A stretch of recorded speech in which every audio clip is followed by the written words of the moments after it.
Yo estoy culminando en este momento un libro titulado Educación para la Vida.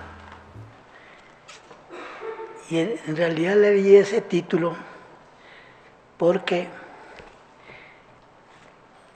en 1978, hace algunos años, se hizo en el Instituto Caricuervo, en abril del 78, por parte del Ministerio de Educación y la Fundación para la Educación Superior, la primera reunión de trabajo sobre la educación superior en Colombia, y se analizó la innovación y organización de la educación superior. Nunca se ha reunido después de ese trabajo que se hizo en 3 días,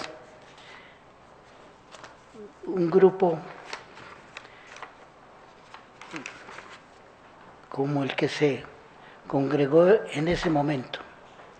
En primer lugar, el expresidente Carlos Lleras quiso estar presente y la reunión contó con la participación de personas que habían tenido o tenían en la fecha de la reunión responsabilidades en el análisis, la orientación y la dirección de la educación superior en Colombia. Investigadores en educación, rectores, exrectores, ministros y exministros y un expresidente ofrecieron sus aportes en ese encuentro. En realidad es el encuentro, no ha habido otro encuentro en este momento en Colombia como el que se hizo, el que logró congregar tantos analistas allí. Como documento de referencias principal se utilizó el estudio La educación en Colombia en una perspectiva mundial y latinoamericana. Y como objetivo de la reunión se planteó lograr un conjunto de proposiciones sobre áreas y temas de investigación en educación superior y un conjunto de propuestas concretas y fundamentadas en relación con la organización de la educación superior en Colombia. Bien.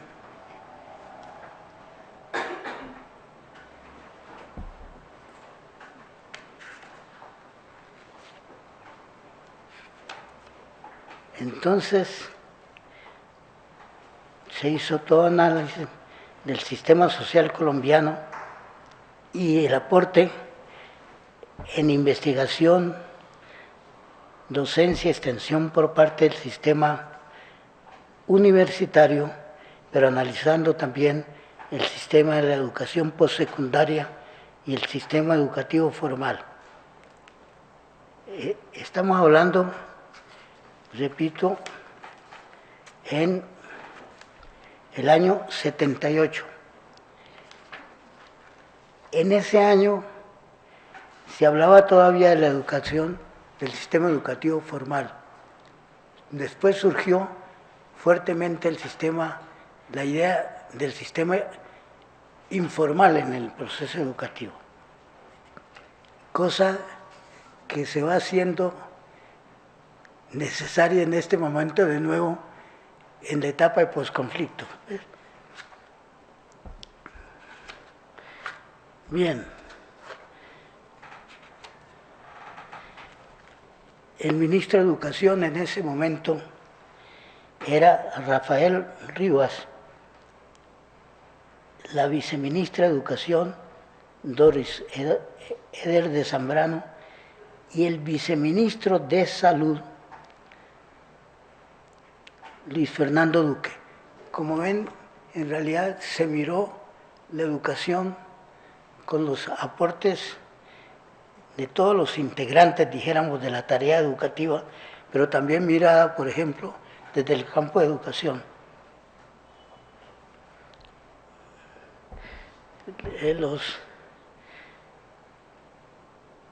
Estuvieron allí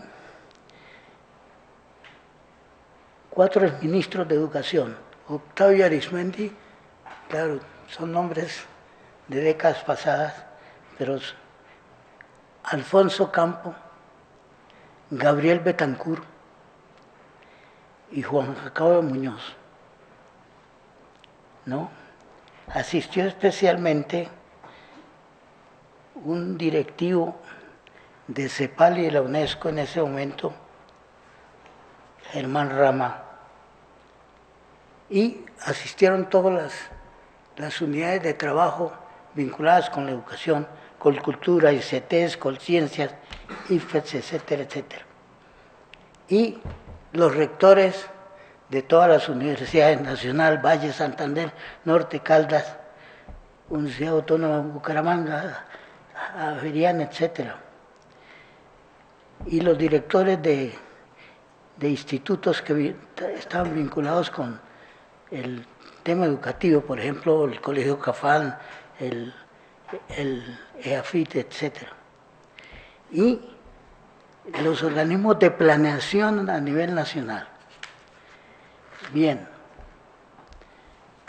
esa reunión de trabajo tomó 2 días así, muy densos, y como conclusión,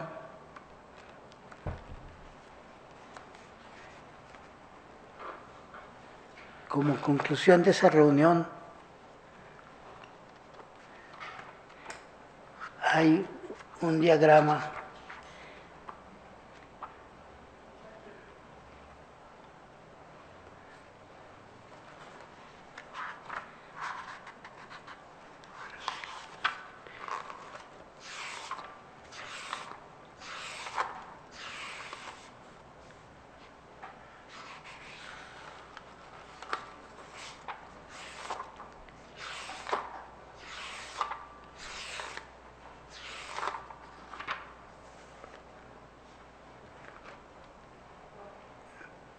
perdóname.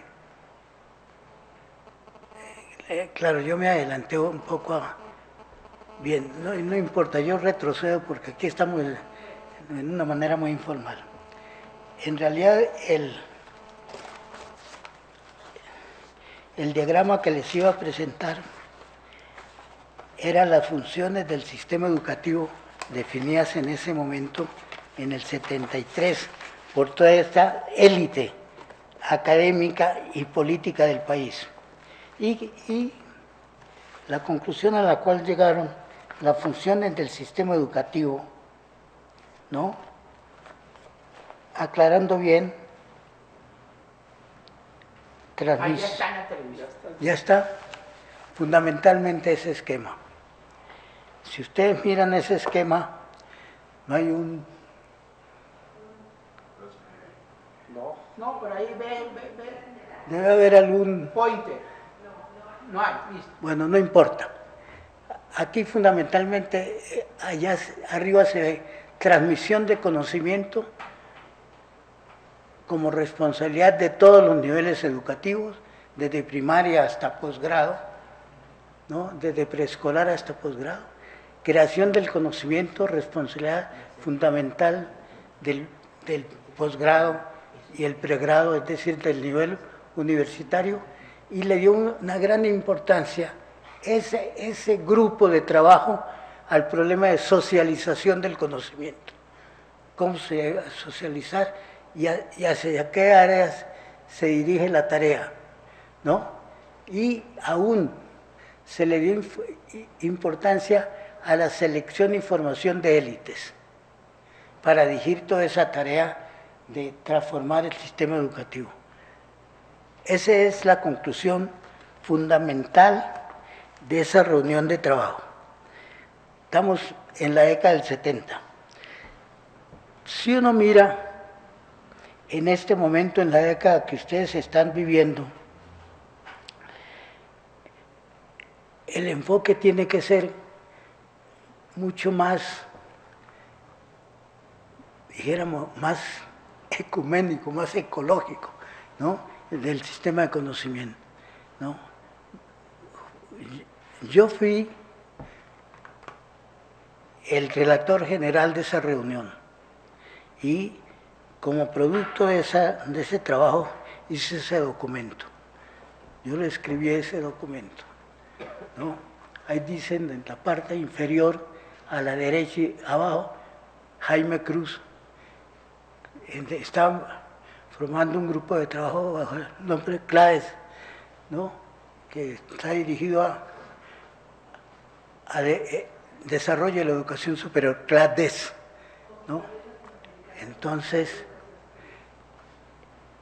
bien, estaba yo y como producto hice ese documento ya antiguo.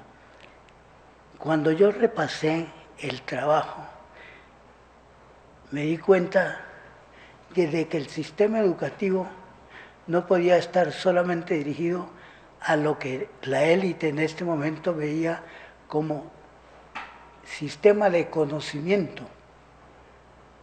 El problema educativo debe ser dirigido a todos los aspectos del desarrollo humano en todas sus formas. Es decir, debe ser una educación no en función del conocimiento solamente, sino en función de la vida. Y desde ese momento, claro, eso ya ha cambiado sustancialmente 50, 60 años más tarde. Vamos ahora sí en orden, el primero. Sí, se devuelve.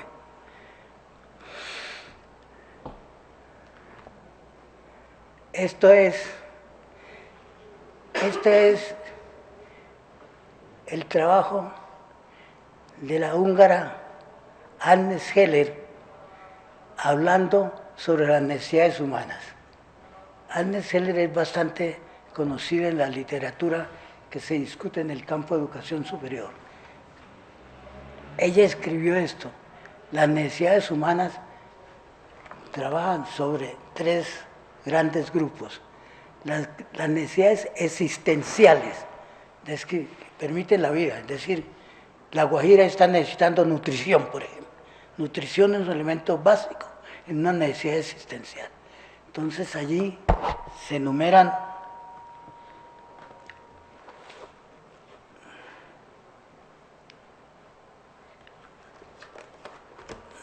tenemos en este momento, no lo habíamos preparado así, dificultades para la lectura porque no la trabajamos adecuadamente. Entonces allí tenemos abrigo, esto hablado por Agnes Heller: abrigo, nutrición, reproducción, afecto y comunicación. Esas son necesidades existenciales y tienen que formar parte del núcleo de un sistema educativo. Luego tenemos allí, hacia arriba, bajo el título necesidades propiamente humanas, la reflexión, la que estamos haciendo nosotros acá en este momento, la actividad cultural, la amistad, el amor, la realización del sí en la objetivación, es decir, la acción en sí. Y Agnes Heller planteó que había un grupo de necesidades humanas que podían caer en la alineación, ser alienadas, ¿no? Esas tres necesidades son la ambición,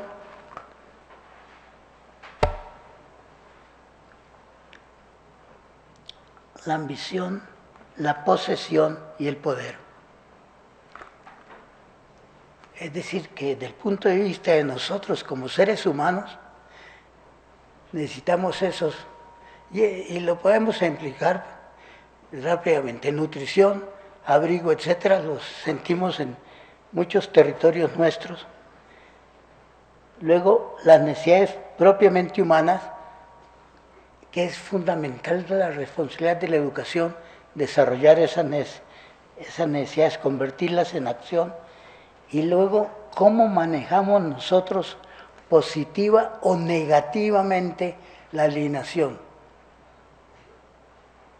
El poder, reflejado especialmente en el ámbito político, ¿no? La ambición en el ámbito de la del poder económico y el concepto de posesión. Y el concepto de posesión va desde la posesión en el campo del dominio territorial, pero también la posesión va en el campo del dominio de los seres humanos unos sobre otros. Creo que en este momento hoy coincide con una fecha de la mujer, no sé en qué sentido, pero es una fecha de la mujer. Y uno de los puntos que se está enfatizando en este momento es el nivel de violación en todo sentido, físico, material, etcétera, del hombre sobre la mujer. En este momento estamos mirando eso nosotros como país, y eso forma parte del proceso educativo, como un hecho fundamental del proceso educativo. Entonces, el manejo adecuado de esos tres factores del ser humano y de esa necesidad que se puede alienar en una u otra forma, el poder, la ambición y la posesión, son unos puntos fundamentales en el enfoque de un sistema educativo. Y Anne Heller agrega en el desarrollo de ese sistema planteado por ella las necesidades radicales, es decir, las necesidades se van transformando en los grupos humanos, y en ella plantea las necesidades radicales.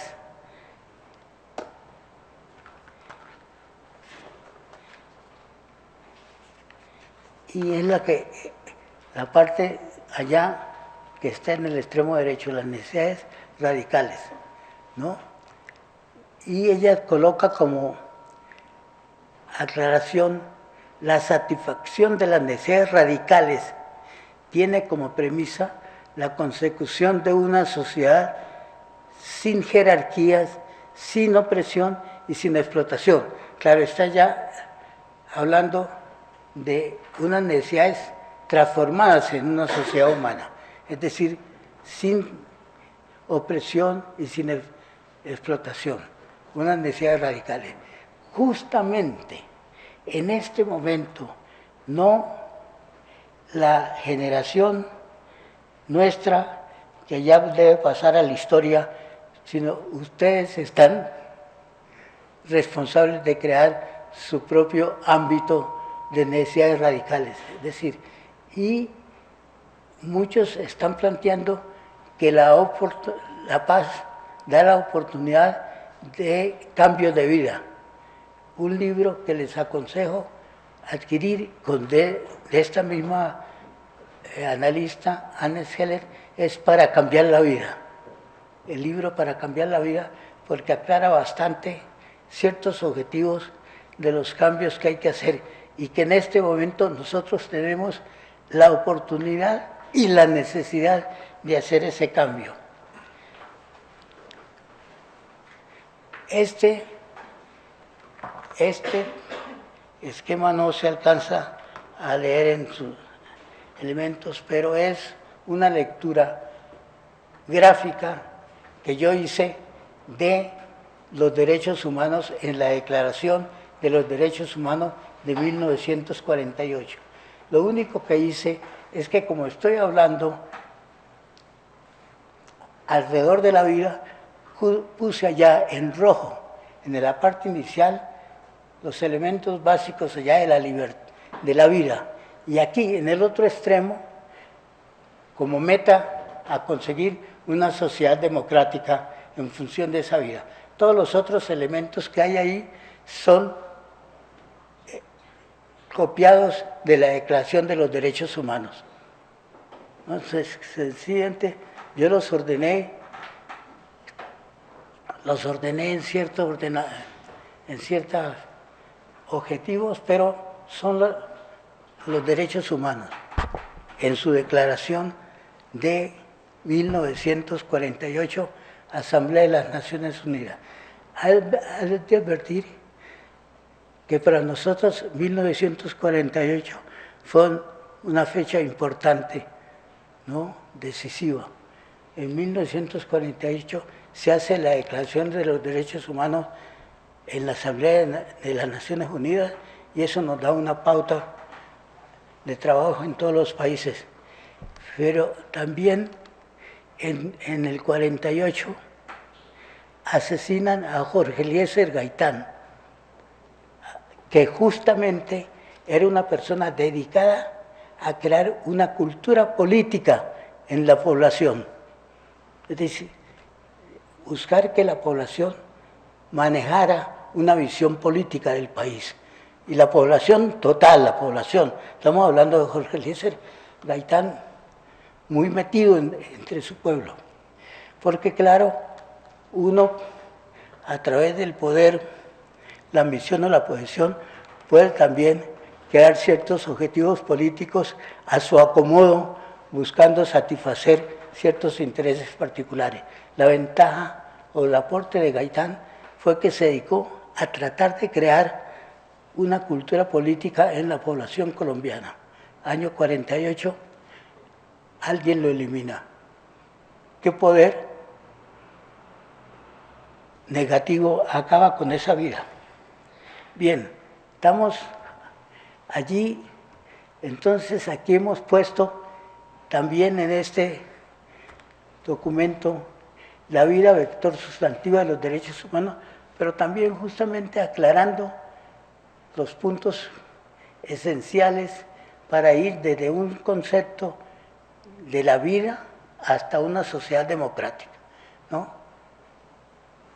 Es posible que yo le esté haciendo propaganda al documento que voy a publicar.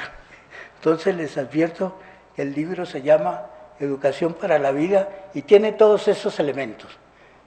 Lo que tengo aquí es el resumen de ese libro y allí está eso analizado perfectamente. Ahora,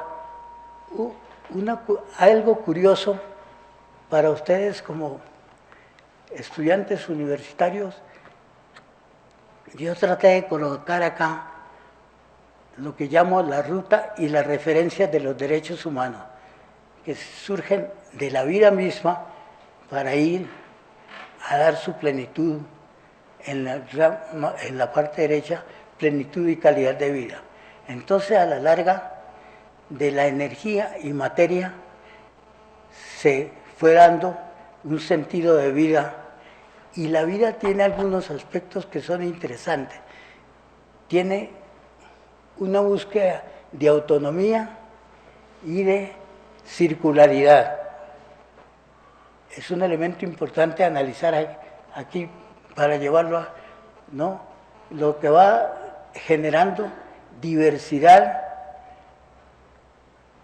y continuidad en la vida, tanto en la vida humana como en la naturaleza, y lo que se va creando los lenguajes y la cultura y el conocimiento, la autoconciencia individual o colectiva y la comprensión. Yo le doy mucho interés, mucha importancia a la palabra comprensión, ¿no? Que se utiliza fácilmente. Tú comprendiste la lectura de este libro, o yo comprendo, le dice un amigo al otro, comprendo la situación que estás pasando. La palabra comprensión en Edgar Morin, que estuvo ayudándole al grupo que en 1914 planteó el tema del documento para las universidades. Él en agosto del 2014 envió desde París el prólogo para ese libro de Colombia sobre la educación. Y él le dedica todas unas páginas a aclarar el concepto de comprensión, que va más allá del conocimiento y que es previo y posterior al conocimiento, ¿no? Una palabra para entenderla y manejarla en toda su su fuerza. Han trabajado sobre esa palabra tanto Edgar Morin como Hannah Arendt bastante. Entre otras cosas, Hannah Arendt, la alemana, la comenzó a utilizar cuando ella quiso analizar alemana judía, que salió durante el proceso del Holocausto nazi. Ella fundamentalmente, cuando trató de entender lo que había pasado en su país, Alemania, con toda la población judía, no empleó el palabra conocer, sino comprender. Comenzó a darle valor a ese sentido de captar lo que había pasado en toda una población con ese nivel, dijéramos, intelectual de alta capacidad que tenía Alemania en ese momento. Bueno, es que sigue teniendo. Bien, y aquí viene una observación interesante de Adela Cortina para analizar este problema. Ella dice, en años pasados, sin embargo, 60 años después de la declaración, de la célebre Declaración de los Derechos Humanos, siguen siendo el centro de una cantidad de debates. Importa saber cuál es su estatus, es decir, si son derechos morales basados en exigencias morales, si cabe denominar derechos humanos o si más bien se trata de exigencias morales y no de derechos. La segunda cuestión está estrechamente ligada a esta primera y se refiere a la posibilidad e incluso a la necesidad de fundamentarlos. Como es sabido, mientras que existe un amplio acuerdo en la importancia de protegerlos, en cuanto a la fundamentación reina el más profundo desacuerdo. Y claro, cualquiera que lee la prensa dice, están en este momento acabando con líderes de defensa de derechos humanos en el país. Entonces, son puntos que forman parte de nuestro sistema educativo. Esto no lo podemos leer ahí.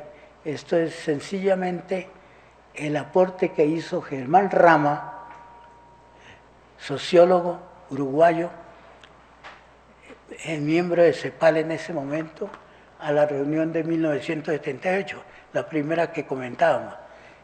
Él trató de aclarar bien los estilos del sistema educativo y las dimensiones económicas o políticas que tenía y los aspectos relevantes que había que analizar.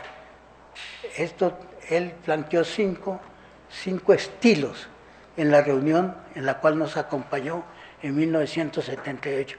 Él estuvo presente, Germán Rama, miembro de la CEPAL. Bien, esto también es difícil de leerlo en este momento acá, es sencillamente la misma reunión de la cual comenzamos a hablar al comienzo,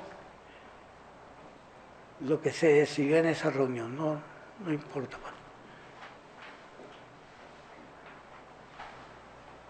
Esto ya lo comentamos. Esto también fue producto de ese trabajo y sigue siendo valioso para todas las instituciones educativas. Es decir, tienen que háganse acá, les queda más fácil mirar hacia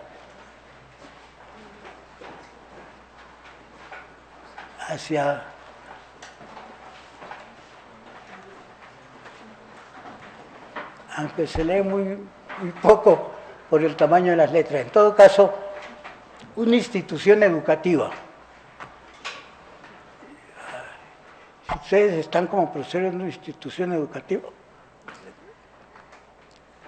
deben comprender, y eso se definió muy bien en esa reunión, las funciones de apoyo de una institución, que son una sólida documentación e información y una muy buena organización administrativa, las funciones fundamentales, que son la investigación y la docencia, ¿no? Y adquiere mucha importancia como validez de la eficacia de una institución educativa, la función evaluadora, ¿no?, de lo que la institución aporte en la investigación de los profesores y los estudiantes o en el aprendizaje de los estudiantes, ¿no? Esa está débilmente manejada por nuestra institución educativa. Pero ese esquema es muy valioso para entender cómo armar una institución educativa en cualquiera de los niveles educativos y en cualquiera de las áreas de trabajo. Ahora, después de esta reunión del 78, hubo una reunión importante y fue la reunión que se hizo en la Universidad de los Andes, dirigida a ver la calidad de la educación superior en América Latina. Entonces, en los Andes, no alcanzo a leer la fecha, eso debió ser unos... ¿Juan? ¿El 85? Junio del 85, se hizo esa reunión en los Andes. Y esa reunión, en cierta forma, complementó un poco la reunión del 78, ¿no?, al mirar el tema de la calidad. Y se trabajó sobre estos temas, ¿no? Claro, yo estoy analizando el sistema educativo en su proceso de transformación, y los que quieran mirar históricamente el proceso de la educación, reuniones como esta son importantes. La de los Andes trabajó sobre estos temas: educación, tendencia y calidad de la educación superior.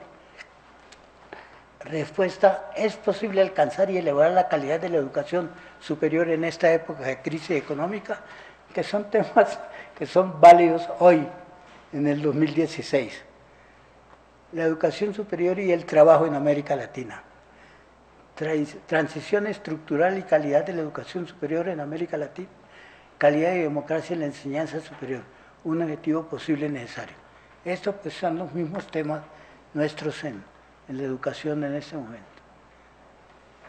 Sí, de 1985. Ahora, un elemento importante, el que quiera analizar el proceso de transformación de la educación en Colombia, es lo relacionado con la educación a distancia. La educación a distancia se inició en 1981 con un seminario sobre la educación a distancia, y el invitado especial para armar esa teoría fue un chileno, Cristian Calderón, y él, coincidiendo un poco con lo que estábamos planteando en este momento, hay que relacionar los ciclos educativos con la vida. Entonces él planteó los ciclos educativos de formación en relación con la vida en sí. Este es Cristian Calderón, en ese momento, 85 hablando. Ya. No, dicen acá que fue en el 81, esa reunión del sistema educativo. Sí. Esto ya es los resultados nuestros en el proceso educativo. Miren a Colombia, ¿no? Estos son los países que están aquí, que son más o menos 40, son los países que tienen, dijéramos, desarrollo de nivel medio, no son los altos ni los bajos. Y en ese desarrollo, Colombia estaba colocado allá, está a la izquierda, y ahí tiene su puntaje en el 2000, en 1995 y en el 2007.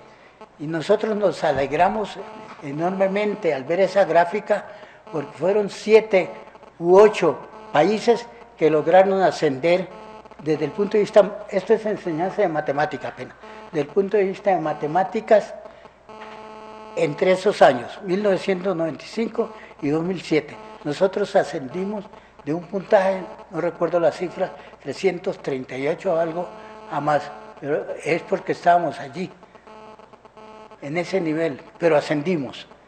Dentro de 7 que logramos ascender, los otros se mantuvieron en su nivel o bajaron, ¿no? Ay, perdón. Gracias. Bien, es un indicativo, ¿no?, que está ahí registrado con otros indicadores de lo que es el avance en nuestro caso y estará con otros documentos similares estadísticos en el estudio. Ahora, no importa mucho esto, pero es el marco conceptual con el cual se analizó esto por este grupo, teniendo en cuenta la mirada hacia los estudiantes allá a la izquierda, la mirada hacia las escuelas como conjunto, la mirada de la política educativa, y eso reflejado en un sistema educativo y culminando en un proceso de aprendizaje. Es decir, este es un buen esquema para ver cuáles son los elementos que inciden sobre un proceso de aprendizaje. Esto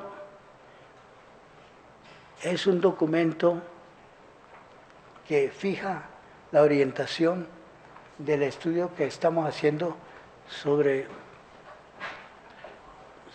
el sistema educativo. Miren lo que sucede. Ha habido creciente claridad en lo que pueden ser los niveles de la formación académica. Allá en amarillo, no sé los títulos, pero es los niveles propios, desde la enseñanza primaria hasta la investigación académica. Poco a poco se ha ido construyendo por el país un sistema para definir, dijéramos, la mirada técnica y tecnológica. Aquí en el sector derecho allí, ¿no? Se ha ido construyendo poco a poco. Y es en este momento el punto que adquiere más importancia en el sistema educativo, por una sencilla razón, porque los procesos tecnológicos tienen un ritmo mucho más rápido y de mayor inserción en la población. Entonces adquieren un juego mucho más rápido. Ahora, tenemos una falta de capacidad de comprender entre este área de la educación sobre el saber académico y el área del sistema educativo sobre el saber tecnológico. La estamos adquiriendo, pero ignoramos totalmente. No sabemos qué hacer con la línea central, que es el ser humano. Es decir, vamos adquiriendo conocimiento en las materias, ¿no?, allá académicas, conocimiento, porque lo necesitamos adquirirlo, porque si no nos invaden los celulares, ¿no?, adquirir ese conocimiento. Pero ignoramos todo en el ser mismo. Nosotros como seres humanos, que es el elemento fundamental de la educación, no lo sabemos manejar todavía. Eso se notará luego en los otros esquemas. Bueno, el documento que estoy tratando de explicar, y me perdonan que la pauta que me dieron, que era hacer un conversatorio, la he convertido en una exposición muy absoluta ahí ¿no? El documento que estoy tratando de explicar, de exponer ante ustedes, tiene 3 módulos. Un módulo que ubica pues el problema de la educación. El módulo 2, que se refiere a la vida en sí.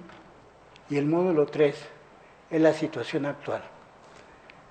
Bien, aquí vamos a así plantear el conversatorio. En realidad, en este momento, son las 12:10. Es muy posible que nosotros, exponiendo el módulo 2, copemos otra cantidad de tiempo, pero es muy posible que no podamos llegar al módulo 3. La pregunta y el compromiso que podemos adquirir nosotros es si vale la pena que nos reunamos para trabajar en estos temas y conversárnoslos, no solamente en proceso de entrega de información, conversarlos en otra reunión cuyo horario establecerán ustedes con la coordinación aquí de la academia, ¿no? Si interesa, porque nosotros no alcanzamos a manejar los otros módulos. Y claro, el módulo 3 es el módulo que vamos a vivir a partir de este momento, cuando los mismos jóvenes del país lanzaron el desafío de llegar a un proceso de paz. Y así a la fuerza, de todas maneras, se está llegando. Pero el problema es cómo incide eso desde el punto de vista de la educación, es decir, qué exigencias le hace un nuevo modelo de vida a la educación y a su vez qué aportes le da el país a la educación. Entonces, esos son interrogantes que sencillamente los vamos a trabajar en el módulo 3. Voy a tocar muy rápidamente el módulo 2 para indicar cuál es el sentido, ¿no?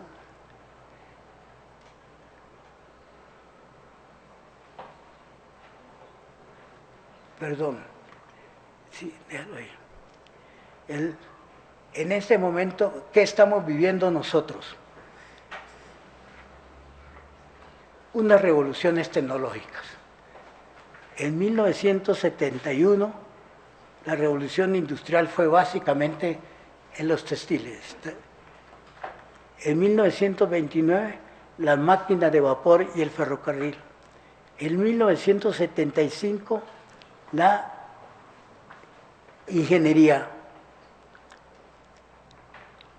En 1908 manejamos el petróleo y la gasolina. En 1971 la informática y las telecomunicaciones, las TIC. Y ahora nos anuncian que en el 2020, 2003, la biotecnología, aunque ya la biotecnología ya se está dando fuertemente. Bien. Esto nos invita a pensar, Jaime, ¿tú qué vas a vivir? Yo no voy a vivir eso, lo van a vivir ustedes, obviamente. Entonces, ¿cómo lo van a conducir? Retrocedamos. Esta es Carlota Pérez, venezolana, vinculada a una universidad en Inglaterra, Sussex creo, ¿no? Ella ha definido muy bien el problema de las revoluciones tecnológicas, que es la que estamos viviendo fuertemente en este momento. ¿En qué consiste una revolución tecnológica? Y ella plantea, Carlota Pérez dice muy claramente, es un inmenso potencial de generación de riqueza, un nuevo paradigma tecnológico y al mismo tiempo organizativo. Entonces plantea, obviamente, que hay un crecimiento espectacular de industrias y empresas nuevas y una renovación del aparato productivo existente, etc. Ella en sus libros hace un excelente análisis de lo que son las revoluciones tecnológicas. Eso sí les impacta a ustedes directamente, lo están viviendo ya.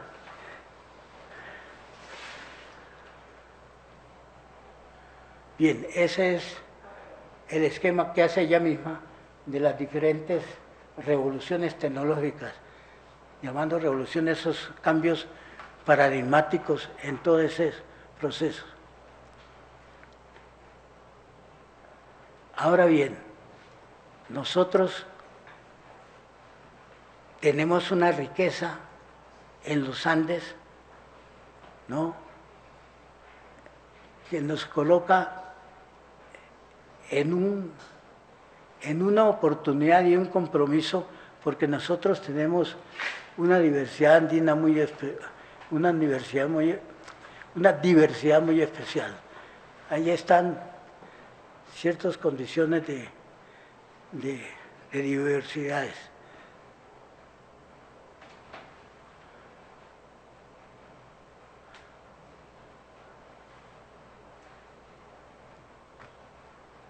Esto, que no lo vemos, trato de explicarlo. Este es justamente el planteamiento que se hizo donde adquirió fuerza el concepto de la educación informal. La educación informal adquirió fuerza por cambios bruscos en el campo tecnológico o bruscos en el problema de vivir. En buena parte se aplicó una educación informal a países que habían sufrido problemas de violencia, problemas de conflicto interno, ¿no? Entonces allí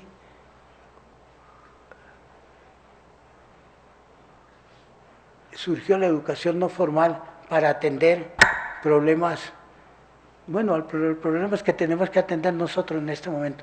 ¿Qué hacemos con los paramilitares concentrados? ¿Cuántos días y cómo los transformamos en capaces de llegar a un ejercicio civil sin armas en este país? Entonces tenemos que darle una educación apropiada para eso. Este autor fundamentalmente plantea lo que se va a hacer al respecto allí. Bien.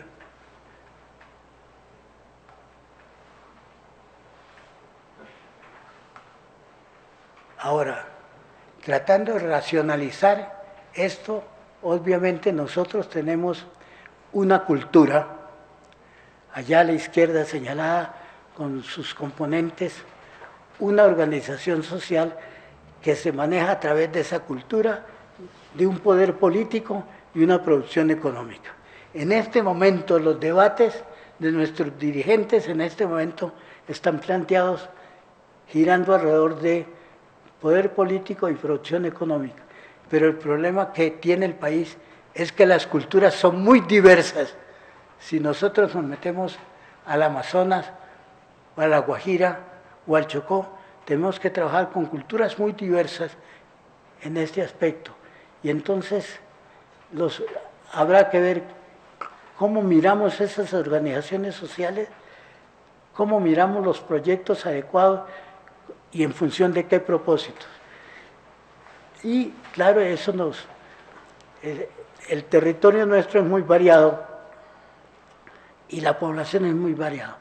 En ese juego de proceso histórico, ¿cómo lo vamos a conducir? Hoy es 2016, tendremos una década en el 2025, que es una fecha que está planteada. Se ha calculado que nosotros podemos dominar, limpiar el país de bombas estas antipersonales. Eso nos va a durar unos 10 años más o menos. Lo que vamos a hacer con tales, muchos han fijado la fecha 2025 para ciertos propósitos. Otros han fijado la fecha 2034. El documento del Ministerio de Educación fijó la fecha 2034, ¿no? Otros fijan una fecha importante en el 2050 por el manejo de los recursos energéticos, petróleo, etcétera, etcétera. Bien, entonces tenemos que propósitos, proyectos sociales y una organización, responsabilidad de ustedes en ese trabajo.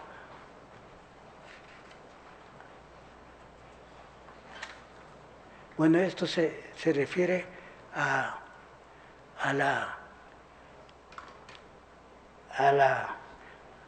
un tema anterior que fue la construcción de un sistema de educación a distancia.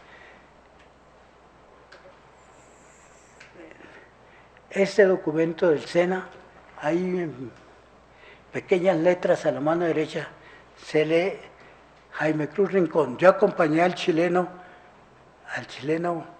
que vino a plantear los sistemas de educación a distancia, lo acompañé porque el ICFES y UNESCO me pidieron una conferencia que yo había hecho para lanzar los sistemas de educación a distancia en Venezuela, en una reunión de varios países de América Latina. Me pidieron la conferencia y esa conferencia se distribuyó en ese momento como documento de trabajo, bajo el título La construcción de un sistema de educación a distancia.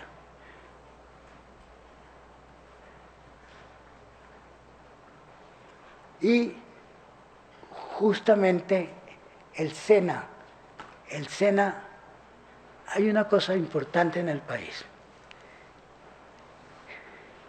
Si ustedes analizan el desarrollo del sistema educativo en Colombia, hubo mucha dificultad en las élites colombianas para saber cómo pasar a un nivel operativo, porque lo rechazaban, es decir, no era propio de la academia ir a la operación.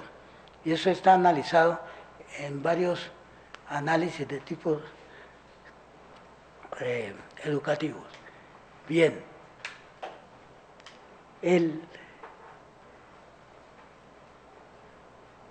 esto es un esquema que se ha venido elaborando ya, haciéndolo más completo.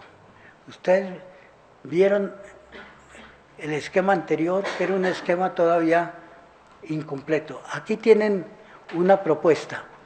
Allá a la izquierda tienen saber en los 4 niveles que plantea Edgar Morin para el saber cotidiano, el saber tácito, que es el que está presente en nuestras culturas, el saber explicativo, que es propio de nuestras profesiones, en la explicación médica o de ingeniería, y en la explicación científica. Eso arma el pilar del saber de todo sistema educativo. Esos 4 niveles, y esos son tomados de Edgar Morin. Luego aquí, en naranja, en la parte derecha, tenemos lo que pudiéramos llamar las revoluciones tecnológicas, basándonos en el planteamiento de Carlota Pérez como revoluciones tecnológicas en la parte superior, que está antecedido por el manejo de procedimientos y herramientas sencillas, pues para el trabajo normal de la vida cotidiana. Ese es el otro pilar. El pilar central tenemos que armarlo, porque todavía no está muy construido. Es cómo relacionamos la cultura y el cerebro humano para poder manejar el ser individual o colectivo, y para poder manejar la línea central, que es la que debe conducir tanto el saber académico como el saber tecnológico. Ese es el desafío que tenemos en este momento. Claro, que esos se nota tan poco. Adelante, explica.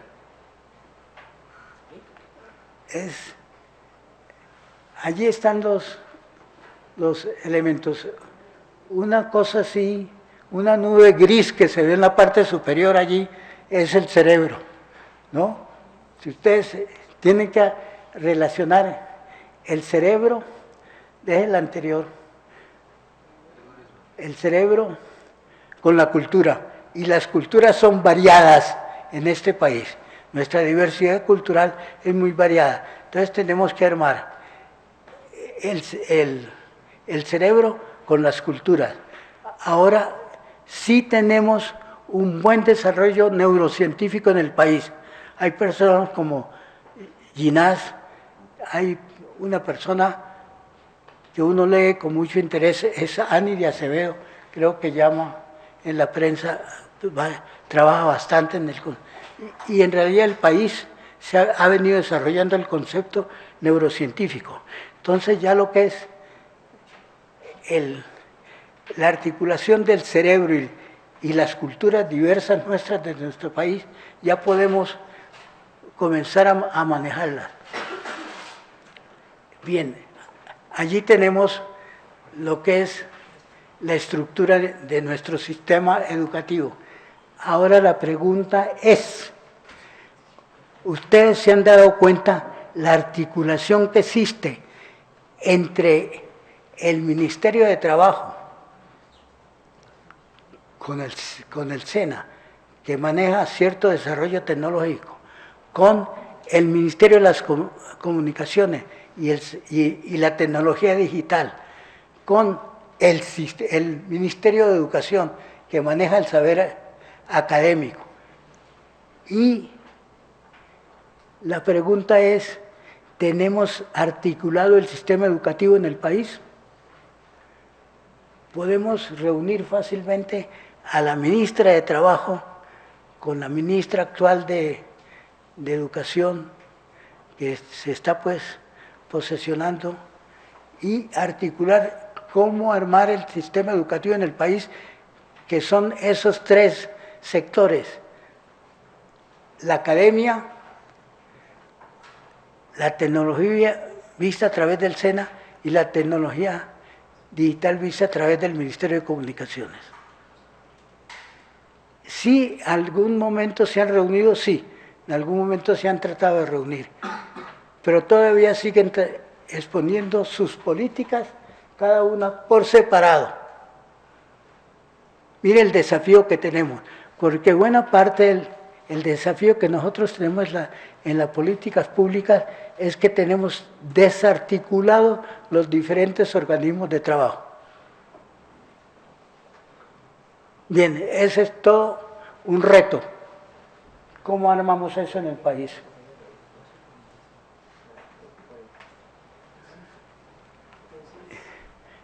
Empezamos un conversatorio, yo creo que ya a ver, tienen algunas preguntas, ¿no? A ver.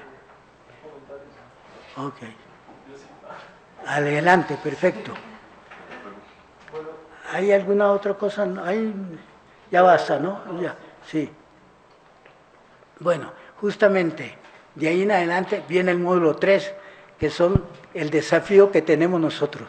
Eso lo vamos a dejar para otro día, si ustedes tienen paciencia y tiempo. Bien, eso lo dejamos para otro día. Adelante. entonces, pues, no sé si alguien más quiere hacer algún tipo de comentario o empezamos y luego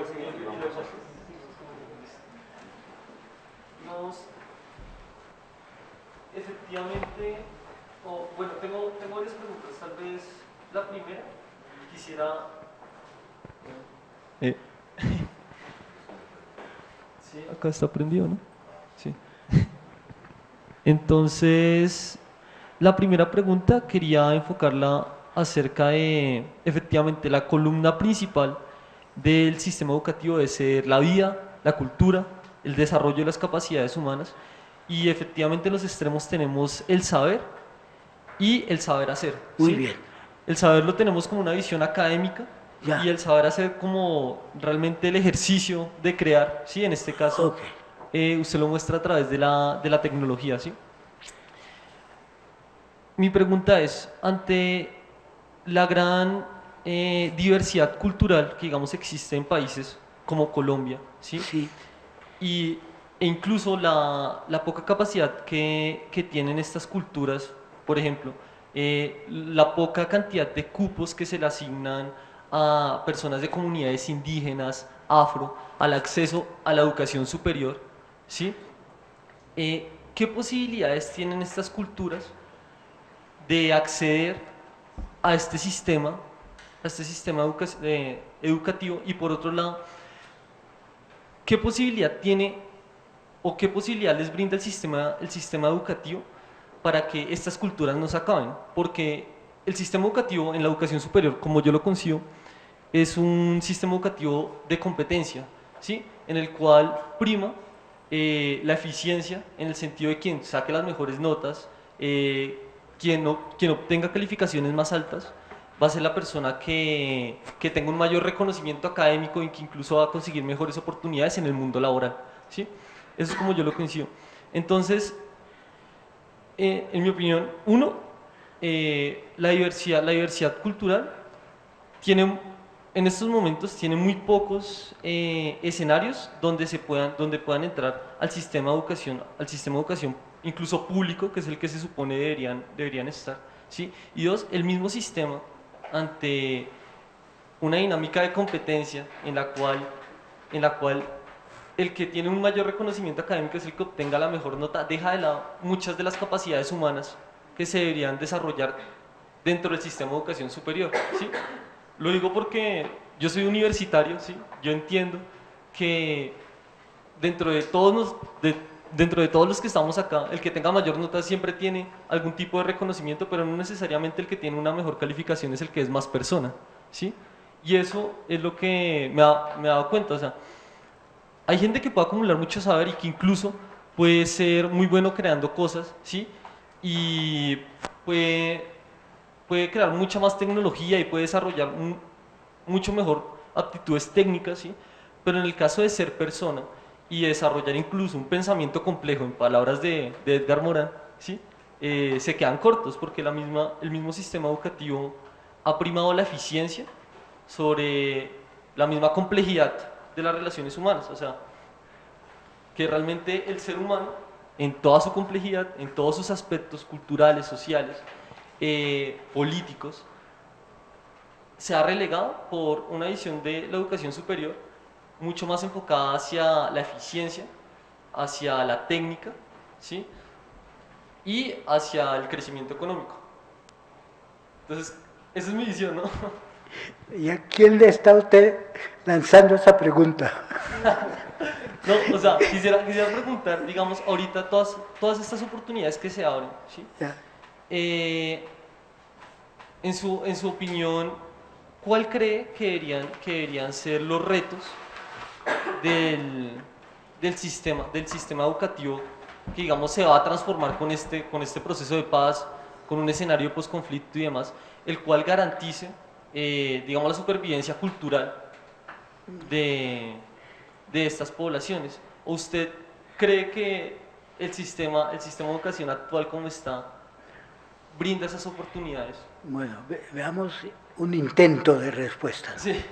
Un intento de respuesta. Yo colaboré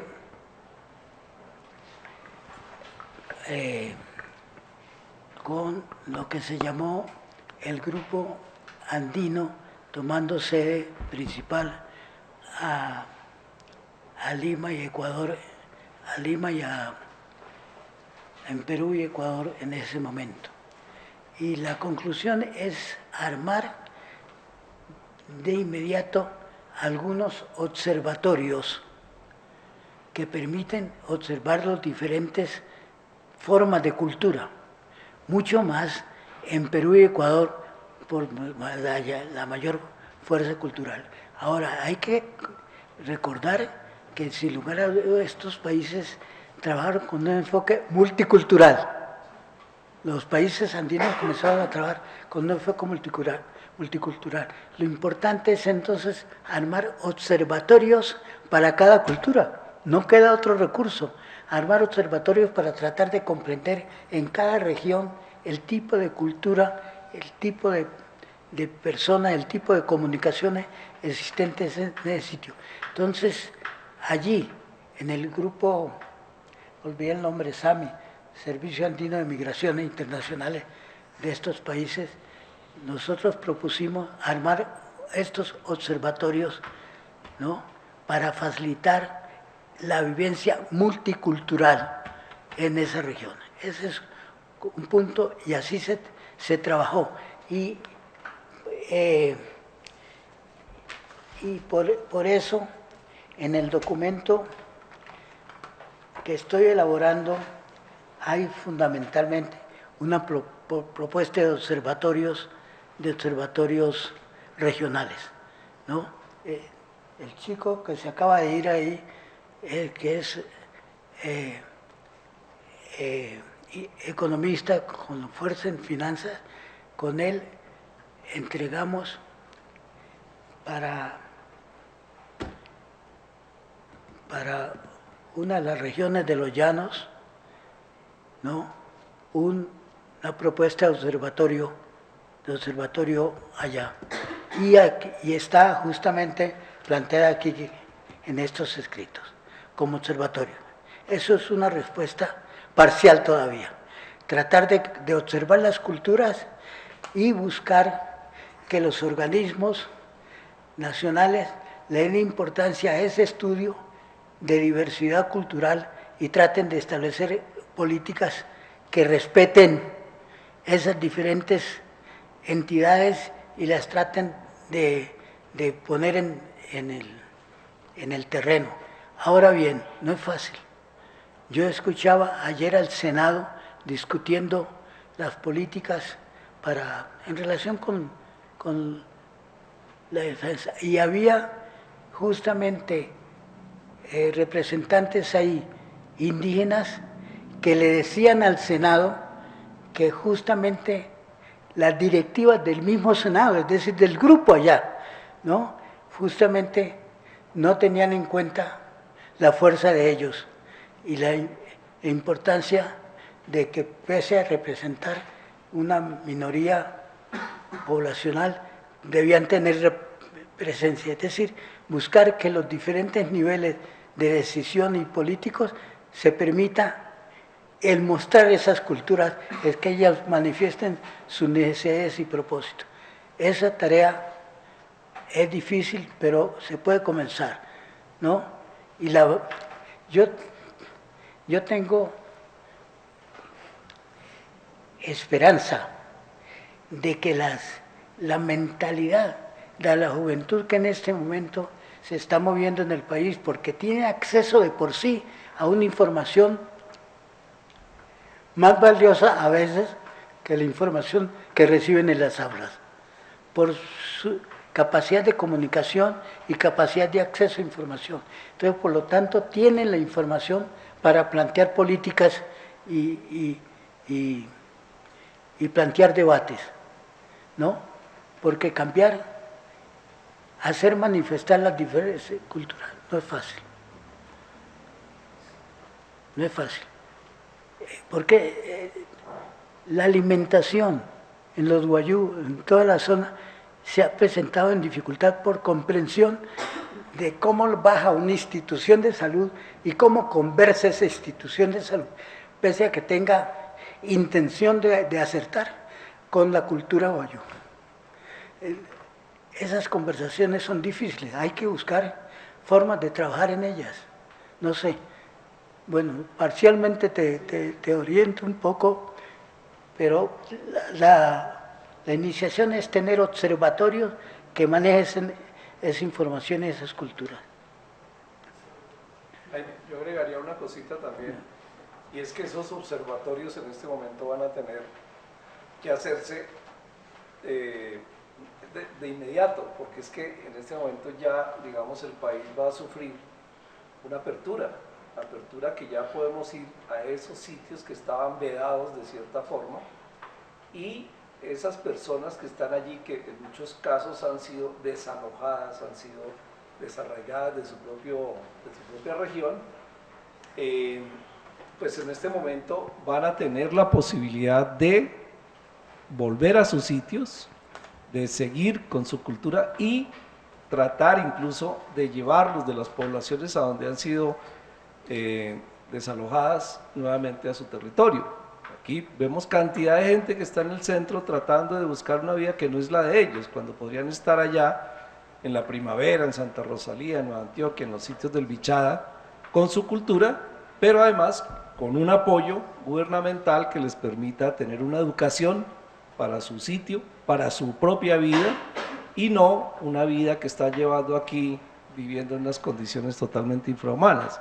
Entonces yo creo que eso es parte también de esos observatorios que se van a poder hacer, y no solo como observatorios del gobierno nacional, sino que Colombia en este momento yo creo que va a ser un observatorio, todo el país, de todo el mundo, que la gente que quiere venir a conocer Caño Cristales, el Parque El Tuparro, en fin, cantidad de sitios que hay para mostrar. Cuando lleguen aquí, el gobierno tiene que haber ya implantado pues unas normas para el respeto de esas culturas, pero también tiene que haber de alguna forma capacitado a estas personas, a estas regiones, para que sepan recibir a unos cantidad de personas que van a venir en plan turístico, pero que tienen que ser recibidas también y a darle un aporte a su cultura, pero también recibir alguna ayuda, no solo nacional, sino internacional también, que la van a tener. Por ese solo hecho de que tengamos turismo, pues va a haber una fuente de ingresos que les van a permitir a ellos organizarse un poco más, volver a tener su estabilidad, ¿no? Y pues eso previo al cumplimiento de todos los compromisos que están adquiriendo en este momento con la guerrilla, como en el caso de levantar las minas antipersonales, toda una serie de cosas que hay que hacer que van a generar esa apertura para que se hagan esos sitios de observación, que entre otras ya hay unos, los sitios donde están los guerrilleros en este momento, ¿sí? Ya son un observatorio para ellos mismos, para los guerrilleros, pues que esos guerrilleros normalmente son de esa misma región probablemente. Entonces eso mismo ya va a generar esa posibilidad de que el gobierno desde ahí parta y de que incluso saque gente de ahí o que la tenga en cuenta para que sean parte de ese observatorio. Ahora, justamente uno de los directivos de esta organización es un economista de mucha trayectoria que es Edgar Revés, ustedes lo deben conocer, ¿no? Fundamentalmente él es directivo acá y él ha escrito varios libros, escribe prolíficamente, ¿no? Ha escrito varios libros y uno de ellos es justamente la propuesta de un ministerio, que propuso hace algún tiempo, un ministerio de ordenamiento territorial, es la propuesta de Edgar hace algún tiempo. Y en esas organizaciones territoriales era el mirar el territorio, sus gentes y su cultura. Bien, adelante. Gracias. Bueno, ya que hablaron un poco del tema territorial, también hay un poco, pues las ciudades están muy concentradas y la mayoría de la población está en las ciudades. Ya. Pero aparte, digamos, como todo el sistema formal, hay una serie de problemáticas en educación dentro de las ciudades y dentro de las comunidades. Y es el tema relacionado con la tolerancia a las ideas, con la tolerancia a la convivencia. No por algo uno de los profesores de la academia contaba que el narcotráfico en Colombia fue tan exitoso, pues porque somos un país muy violento, entonces nuestros métodos para llevar a cabo esas empresas son muy exitosos. Entonces, como a partir no tanto de la educación formal, ya digamos la gente, no importa que salga a las universidades, de los colegios, digamos, seguimos teniendo comportamientos muy violentos, muy poco tolerantes, y pues aún mucha gente solo tuvo el bachillerato o la primaria, igual son gente violenta que reacciona muy fuerte a las condiciones. Entonces, sin entrar tanto como en todos los deberes del Estado, ¿cuál debería ser como el compromiso de la comunidad o cuáles deberían ser como las líneas pedagógicas para que la violencia vaya bajando, la tolerancia vaya aumentando y como que nos vayamos convirtiendo en un mejor país, con con unos valores cívicos como más avanzados.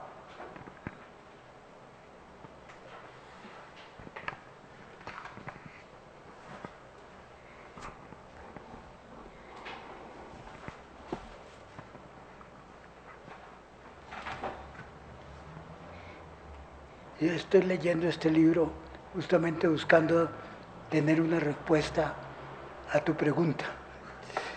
Y claro, el problema es estatuto epistemológico de la cultura política. Esto está escrito por profesores de la Universidad Nacional, ¿no? Coordinado por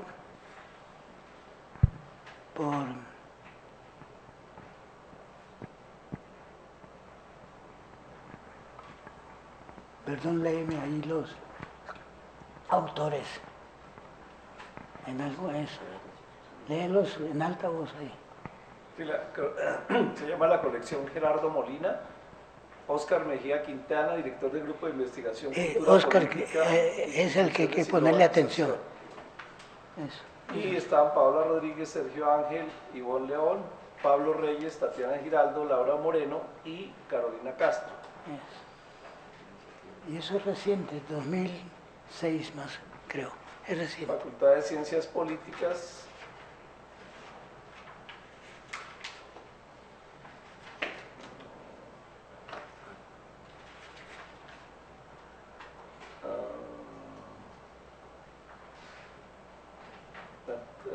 Es Quintana, fundamentalmente es Quintana el coordinador de eso. Es decir, aquí están resolviendo profesores de la Universidad Nacional lo que intentó hacer Jorge Eliezer Gaitán hace X años. Es decir, crear una cultura política para comprender el juego político que surge en este país de diversidad de territorio y de diversidad de intereses, y cómo plantear una cultura política abierta a poder convivir unos con otros, ¿no? Justamente esto lo estoy leyendo para resolver algunos problemas del módulo tercero que estoy terminando. Perdón, no te dé la respuesta, porque, es decir, preguntar cómo cambiamos la violencia que desarrollamos en nuestros colegios, que hay fuerte problema de la violencia entre los muchachos, ¿no? Para llevarla a la sociedad, el problema. Y lo que planteaba, recordando el Día de la Mujer hoy, es la violencia política que en este momento en grupos de familiares se produce. ¿Cómo cambiamos eso? Esto es uno de los desafíos que tenemos, ¿no? Tremendo. Pues ya hablando de Edgar Revis, que él propone el Ministerio de Organización Territorial no solo para el uso de la tierra, sino también para lo que venimos hablando en este momento de el regreso de estas comunidades a sus sitios históricos ancestrales.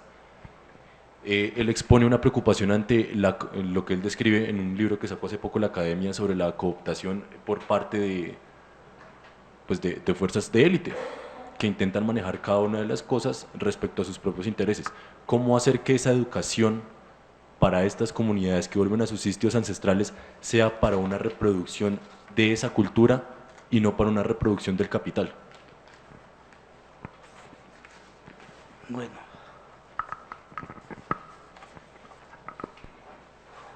en primer lugar, yo creo que hay una cuestión certera en ciertos diferentes organismos de decisión política en el país. Se comprendió que hay que darle importancia al campo. Eso yo creo que ya es una base para poder trabajar.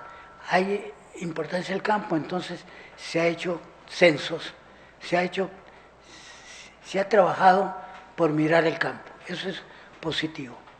Ahora, el cómo ordenamos esa estrategia del campo donde la mayor parte de lo que producimos nosotros está en fincas pequeñas con mujeres como cabeza de hogar.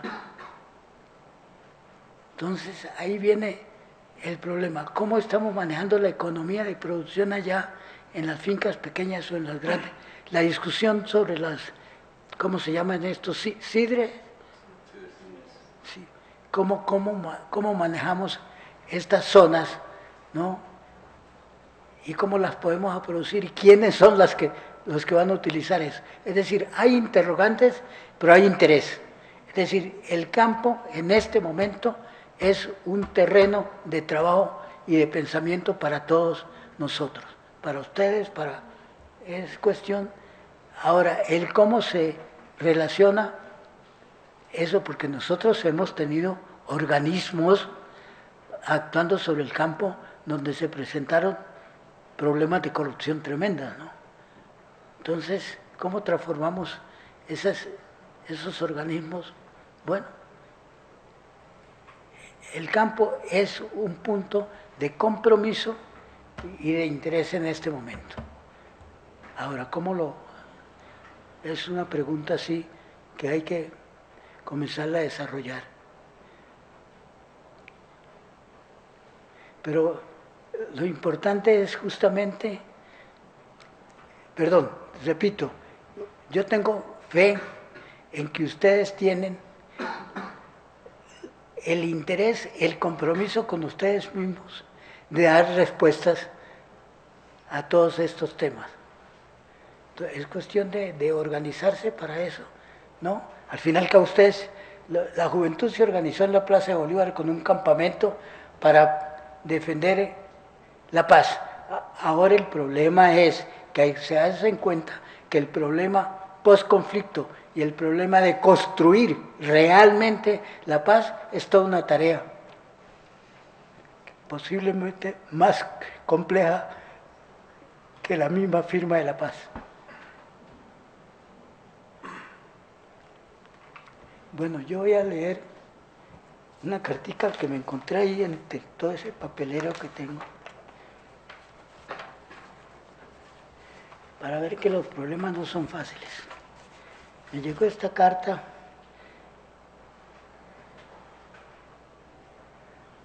al comenzar el año 2012.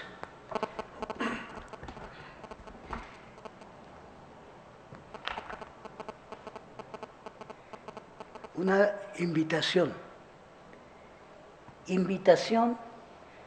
a un taller de producción de inquietudes entre una comunidad universitaria.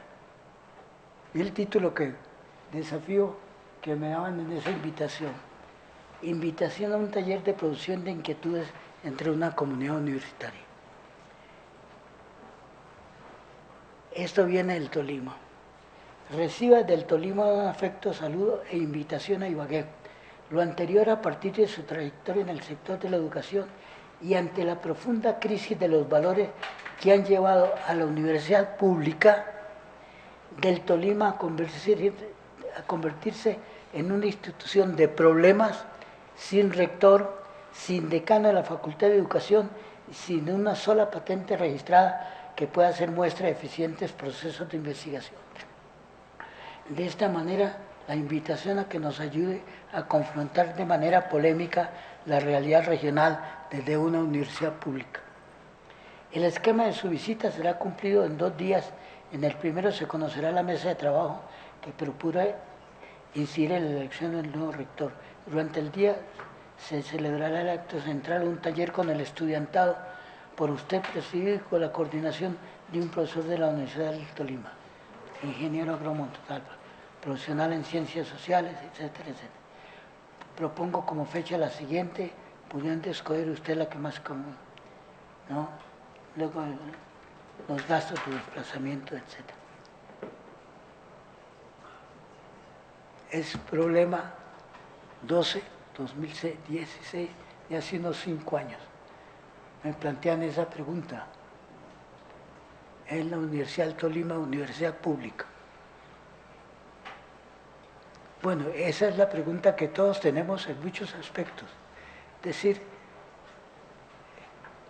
el problema es eh, si ustedes están interesados, pues yo estoy dispuesto a hacer otra reunión para discutir el módulo 3, fundamentalmente basado en los mismos analistas, pero fundamentalmente es ver qué significa calidad de vida en la propuesta de estos grupos y cómo construir, cómo cambiar la vida, que es justamente la oportunidad que tiene el país y el desafío al mismo tiempo que tiene, ¿no? Entonces es cuestión de pensar, discutir y el problema es que el estudiantado ha adquirido presencia y como ha adquirido presencia tiene oportunidad de que lo escuchen como grupos de las nuevas generaciones, exigiendo para el país esta situación en las próximas décadas. Bueno, ustedes deben contestar las preguntas, porque son ustedes las que los deben contestar.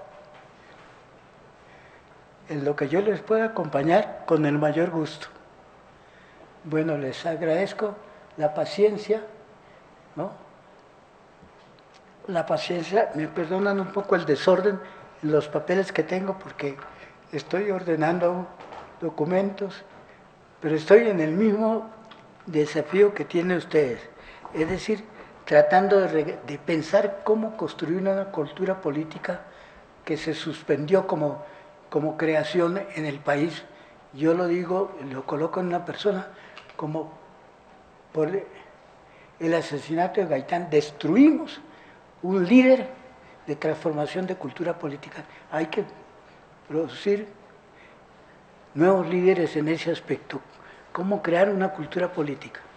Ese es un punto fuerte a desarrollar. Bien, yo creo que por ahora podemos descansar y si ustedes acuerdan con María T, pues podemos reunirnos en algún momento, en alguna hora que les sea conveniente a ustedes. Sí, sino que ellos digan Sí, ustedes lo hablan con María T y yo tengo el mayor gusto en venir, pero lo que yo deseo en esa reunión es cumplir la propuesta de María T, un conversatorio. Yo lo que hice fue una transmisión del documento que estoy haciendo y no un conversatorio. Yo quiero cumplirle la propuesta que hizo María T, un conversatorio. Entonces, bien, vamos a hacerlo el día que ustedes consideren conveniente. Gracias. Realmente creo que... Diga, a ver, adelante.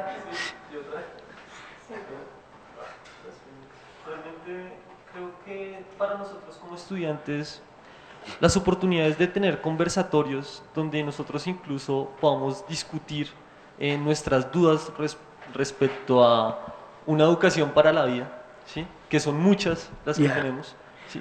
Realmente los espacios que tenemos son mínimos, e incluso en nuestras mismas universidades los espacios que tenemos para conversar de estos aspectos, incluso con nuestros mismos docentes, con nuestros mismos maestros, son muy limitados. Entonces realmente creo que de parte de todos le quiero dar las gracias por abrir un momento de su tiempo para compartir con nosotros y espero que asimismo nuestras visiones respecto al sistema de educación y demás también sirvan para complementar su obra. Bueno, es que justamente lo interesante sería que ustedes con ese interés justamente se organicen cómo buscar respuestas a las preguntas y sencillamente yo les ayudo a esa tarea con el mayor gusto, ¿no? Les ayudo a esa tarea, ustedes se organizan y yo les ayudo en lo que pueda, aquí con el apoyo de la academia. Bueno, bien, adelante.